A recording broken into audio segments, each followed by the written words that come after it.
I'm going to go to the House of Commons. There's an urgent question to the Home Office Minister.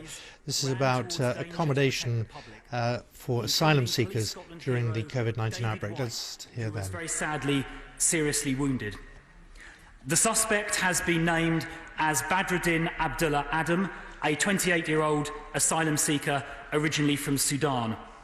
The House will appreciate that I am able to provide only limited information on this case while the investigation is underway. But I can talk about the United Kingdom's proud history of supporting asylum seekers.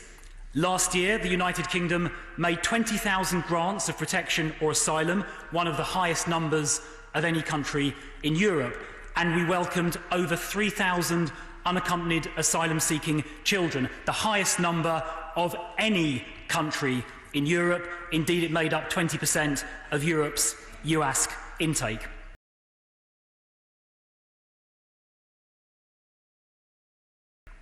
Mr. Speaker, the UK has a statutory obligation to provide destitute asylum seekers with support while their case is being considered. While asylum cases are being considered, asylum seekers who would otherwise be destitute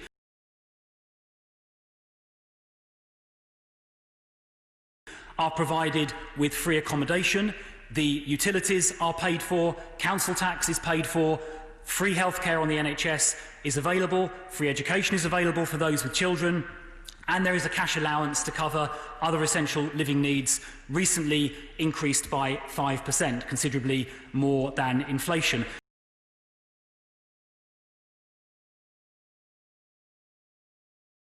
With free accommodation, the utilities are paid for, council tax is paid for, free healthcare on the NHS is available, free education is available for those with children, and there is a cash allowance to cover other essential living needs, recently increased by 5%, considerably more than inflation.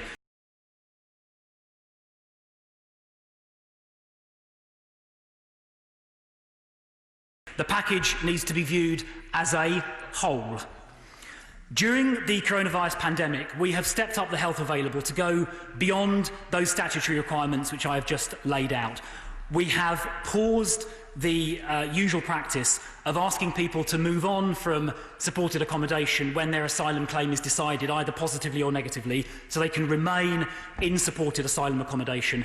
And as a consequence of that decision, which was implemented on the 27th of March, there are now around about 4,000 more people in supported accommodation than was the case at the end of March, because people are still coming into the system but nobody is moving on. And so we have been frantically procuring additional accommodation around the country in order to meet that additional need.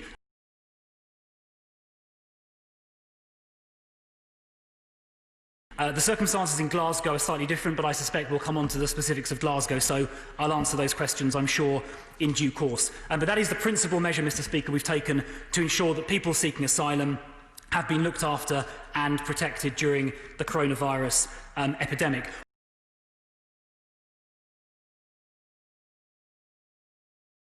Where we have procured additional hotels, we provide full board accommodation, including laundry services, personal hygiene products, and feminine hygiene products, and wraparound services are also provided, including welfare support, healthcare, and access to mental health services. Asylum seekers also have 24-hour-a-day access to assistance via Migrant Help through a free phone number. Mr. Speaker, we are working at pace to increase the available accommodation so we can, as quickly as we can, move asylum seekers from hotels into more permanent accommodation, which I think we all agree is more suitable, and efforts are currently underway to do exactly that. And of course, over time, in due course, we will be returning to a business-as-usual approach in a phased, proportionate and very careful way. We are committed to ensuring that vulnerable asylum seekers are provided with all of the support they require.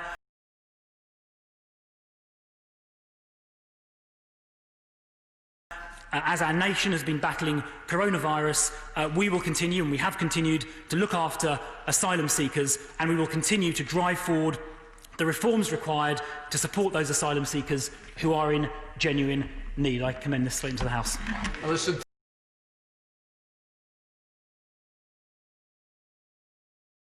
If you tell a lie big enough and keep repeating it, people will eventually come to believe it.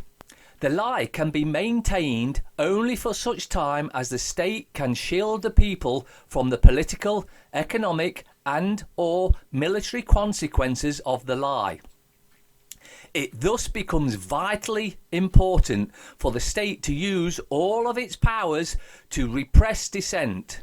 For the truth is the mortal enemy of the lie, and thus by extension, the truth is the greatest enemy of the state. Joseph Goebbels.